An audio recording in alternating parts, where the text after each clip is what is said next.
It's day 11 in the criminal case against Sean Diddy Combs. Let's take a look at what happened inside the courtroom. Prosecutors have presented 10 witnesses so far, and today, Diddy's former personal assistant, Cassie Ventura's mother, an exotic dancer, and a federal investigator all took the stand. David James, who worked for Diddy from 2007 to 2009 as his personal assistant, testified that when he went for his interview, he was told by a senior staff member of Diddy's that, quote, "This is Mr. Combs's kingdom, and we're all here to serve him."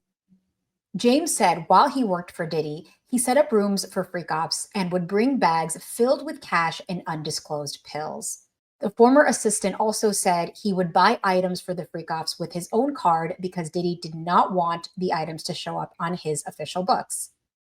He also said Diddy kept an embarrassing video of him as collateral, ostensibly to exert control. He also corroborated testimony given by Cassie Ventura when she was on the stand about music rival Suge Knight. James said he remembers Diddy and his bodyguards arming themselves with guns and getting in a car to confront Knight. He said he actually drove the car that night and was frightened to the extent that he ended up quitting months later. To break this all down, let's bring in former felony prosecutor Eric Faddis. Now, Eric, the former assistant's testimony seems to be moving things away from domestic violence and closer to criminal enterprise. Would you agree? Definitely agree, and that's a direction the prosecution has to go. We've heard a lot so far about abuse suffered by Cassie Ventura and others allegedly, those allegations and that testimony relate to the sex trafficking charge potentially. But now we are moving into RICO territory, talking about the criminal enterprise and alleged predicate offenses on which the RICO charge is based. I want to get your take on this kingdom comment that the assistant said about how this was Diddy's kingdom. And I mean, I imagine prosecutors want that word to come up again and again. What are your thoughts? Oh yeah, I think it's helpful for the prosecution on two fronts. One is on a legal front. It really helps to establish that allegedly this was a criminal enterprise. It wasn't just a business. It wasn't just some professional stuff he was engaged in. He saw this as him being kind of the ruler and at the helm of this organization that then allegedly engaged in a number of different offenses and criminal activity. So it's important on that front. On the second front, it's important emotionally. It's evocative, right? It sort of gives the impression that Diddy thinks he's the ruler of the world. He can get away with anything, and everyone has to do what he says. That goes not only to the RICO charge, but also to sex trafficking by force, fraud, or coercion. Yeah, that's a great point. I actually want to move really quickly over to another witness. Now, Cassie Ventura's mother testified today, and she said that she had to take out a home equity loan to pay Diddy $20,000 that he demanded in return for not releasing her sex tapes. Does this continue to show the reach, the control, the power he had over people? I mean, the ripple effect of how far this went.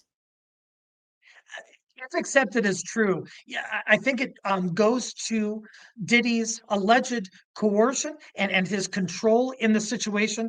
Also, it corroborates Cassie Ventura's testimony on the stand. She said that she had to keep engaging in these freak offs because Diddy threatened to disclose the videos of that to the public. This is a consistent statement that she had allegedly made to her mother to the same exact effect. And so I think that fact is really important when it comes to proving that Diddy was able to overcome Cassie's will and cause her to do things through coercive actions like blackmail and threats such as these. Now, defense attorneys chose not to cross examine Cassie Ventura's mother. What are your thoughts? Like, is that what strategy is behind that? That was a little peculiar that they didn't try to at least expound on the facts or present kind of a counter narrative to what happened. Sometimes it can be effective to get up there as a defense attorney and say, no questions for the alleged victim's mother, Your Honor, or whatever, suggesting that she's biased and will say whatever she wants to support her daughter in the prosecution. But I think there were some avenues defense could have explored, but didn't. I mean, if it was you, you probably would have cross-examined the mother. I mean, she said some things that are now essentially unchallenged, right? That is correct. If I was defense, my understanding is the way that defense characterizes this interaction is that Diddy had spent money on Cassie, and then there was some infidelity, and he was trying to recoup that money from the mother, I guess.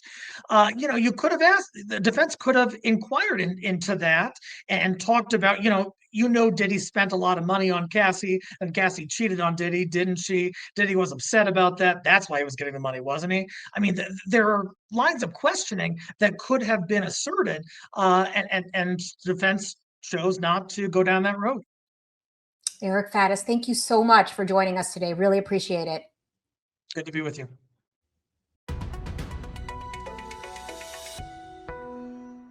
Thank you for watching. Subscribe below and download our NewsNation app right now on your phone, and you will get fact-based, unbiased news for all Americans.